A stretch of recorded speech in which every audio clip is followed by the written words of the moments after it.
Good evening, I'm Taylor Thomas with the CTV News Update.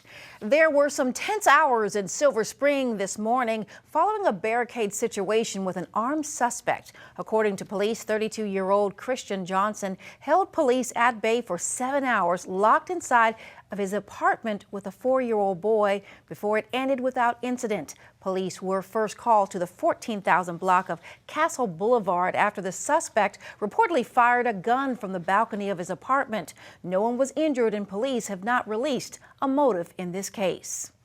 As we told you yesterday, our area is remembering the 20th anniversary of the D.C. sniper shootings. 10 people were randomly gunned down and 5 others were seriously injured when John Allen Muhammad and Lee Boyd Malvo began a series of random shootings that spanned several weeks. The official start of the violent rampage began October 2nd of 2002, but the first incident happened in Clinton weeks earlier. Paul LaRuffa was shot 5 times by the 17-year-old Lee Boyd Malvo on September 5th at close range as he sat in his car. His computer was stolen as well as the cash receipts from the restaurant he owned. Miraculously, LaRuffa survived. He says the incident changed his life, but it didn't ruin him. I think about it every September 5th, and actually I try to make it a good thing. My youngest brother calls me every September 5th at about 10 after 10, excuse me, which is when it happened. And it's a good thing. We celebrate me being alive and surviving. So we try to look at it. I try to look at it all the time that it's another year of me being lucky enough to have lived another year. LaRuffa, who is now 75 years old, has since sold the restaurant. He lives in St. Mary's County near the water and has a couple of horses. President Joe Biden and the First Lady were in Puerto Rico today, Monday actually, to survey damage from Hurricane Fiona. More than a dozen people have lost their lives due to Fiona. It hit the island as a Category 1 storm on September 18th, causing widespread power outages and leaving large parts of the island without water. Speaking in Ponce, Biden announced an additional $60 million in funding to help strengthen levees and flood walls. We're going to make sure you get every single dollar promised. And I'm determined to help Puerto Rico build faster than in the past and stronger and better prepared for the future. Right now, Puerto Rico is in a full recovery mode. Just 2 weeks after Fiona, 93% of Puerto Ricans have electricity and 98% have water service. We have been able to provide safe passage to all communities whose access roads or bridges were affected. And everyone who was housed in a shelter has either returned to their home or has been provided temporary housing. Biden plans to travel to Florida tomorrow to assess damages from Hurricane Ian, which hit the west coast of the state last week as a powerful Category 4 storm. D.C. Metropolitan Police have released surveillance video of 2 gunmen wanted for the murder of boxing coach Buddy Harrison. Take a look at your screen. This is the video that police have released in the hopes of identifying the people involved in the murder of the 62-year-old community activist. The shooting happened last Saturday at 11 a.m. in the 2700 block of 30th Street in Southeast D.C. Investigators say they were in a white Kia Optima with a Ohio license plate. Anyone with information should contact police at 202-727-9099 or text 50411.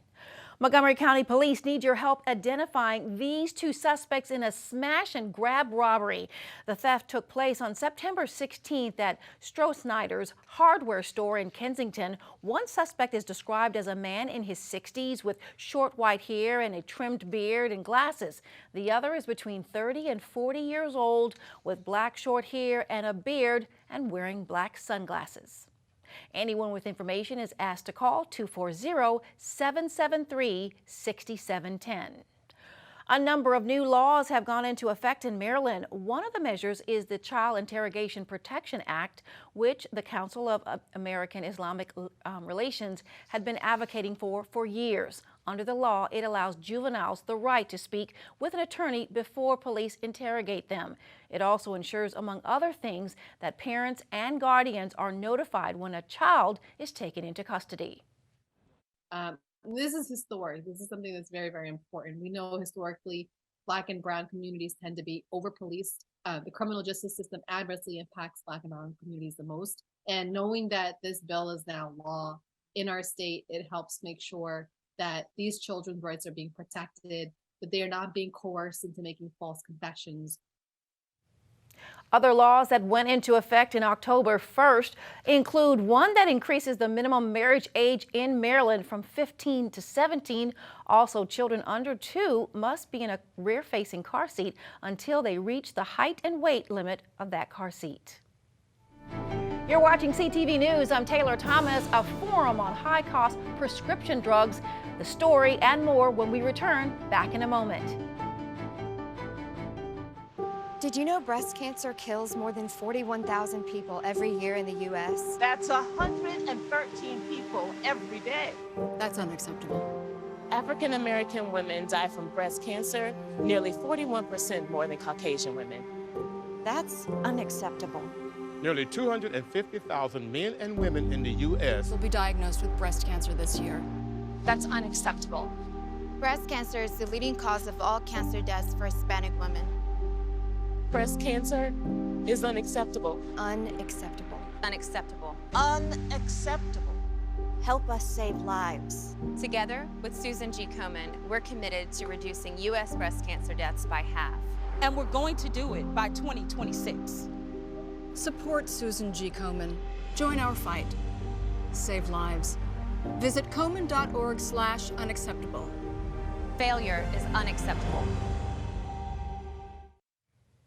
Welcome back. Prince George's County Police needs your help in locating a missing boy. This is 11-year-old Myron Griffin. He was last seen in the 8600 block of Glenarden Parkway yesterday evening. Myron is about 4 feet 2 inches tall and weighs about 80 pounds. He was last seen wearing a gray hoodie, dark blue sweatpants, white sneakers, and a clear book bag. If you know of his whereabouts, you are asked to contact police. The U.S. Department of Interior takes new steps to promote transparency. The department announced it will now require its law enforcement to carry body-worn cameras. New policies will also include a requirement for downloading, documenting, and storing the video, as well as restrictions for no-knock warrants. Also banned is so-called carotid restraints, a method that can render a person unconscious by restricting blood flow to the brain. Local leaders from Prince George's and Montgomery counties gathered to discuss the high cost of prescription drugs. The nonprofit Maryland Healthcare for All took part in a public forum this morning. The event focused on addressing concerns that Marylanders, particularly seniors, have about the rising cost of medications. The panel included County Health Officer Dr. Ernest Carter and Montgomery County Executive Mark Elrich. Modern medicine keeps pushing out millions of drugs every day that can keep people healthy and safe and alive.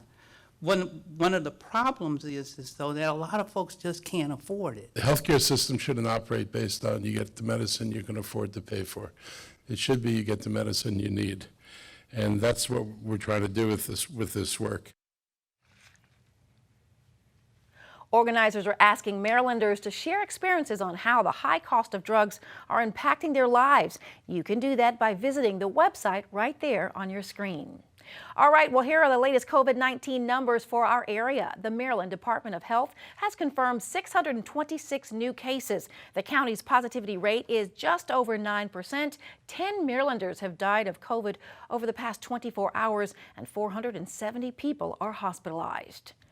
Prince George's County Council adopts a measure today that requires developers who receive public dollars from the county meet certain diversity and equity requirements. CB 068 passed unanimously. The bill would apply to all developments, including public-private partnerships that receive certain types of subsidies valued at $1 million or more. Supporters say the legislation aims to help create wealth and grow the tax base within the county, as opposed to enriching firms and individuals who reside and pay taxes elsewhere.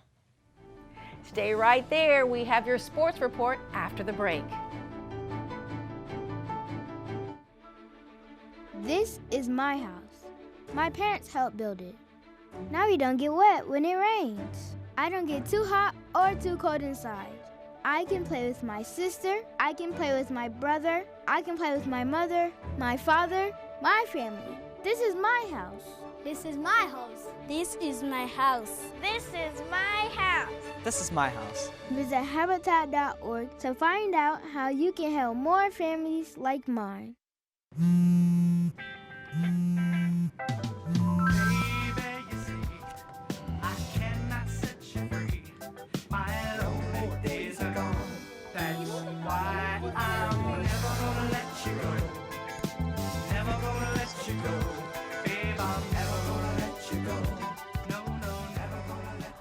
Here you go. Thank you. Thank you.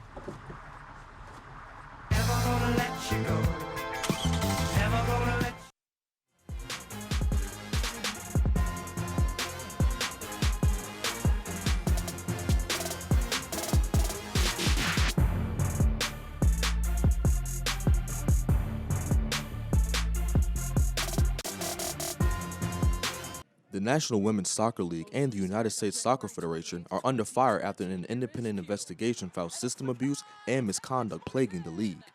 The investigation revealed a league where verbal, emotional, and sexual misconduct has been running rampant, spanning multiple teams, coaches, and executives. The report stated players describing a pattern of sexually charged comments, unwanted sexual advances, and sexual touching, as well as degrading insults and a slew of other misconducts.